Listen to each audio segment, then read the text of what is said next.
வங்க கடல் ஆழம் என்ன வல்லவர்கள் கண்டதுண்டு, அன்பு கடல் ஆழம் யாரும் கண்டதில்லையே. என்னுடைய நாயகனே ஊர்வணங்கும் நல்லவனே, உன்னுடைய அன்பு கந்த வானம் எல்லையே.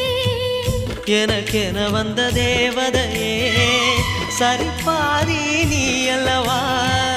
நடக்கையில் உந்தன் கூட வரும் நிழல் போலே நான் அல்லவா. கண்ணன் கொண்ட ராதையர ராமன் கொண்ட சீதையர மடி சேர்ந்த பூரதமே மனதில் வீசும் மாருதமே. நன்றி சொல்ல உனக்கு வார்த்தை இல்லை எனக்கு, நான் தான் மயங்குறேன். என்னுடைய மனச தந்துவிட்ட பிறகும் ஏம்மா கலங்குற.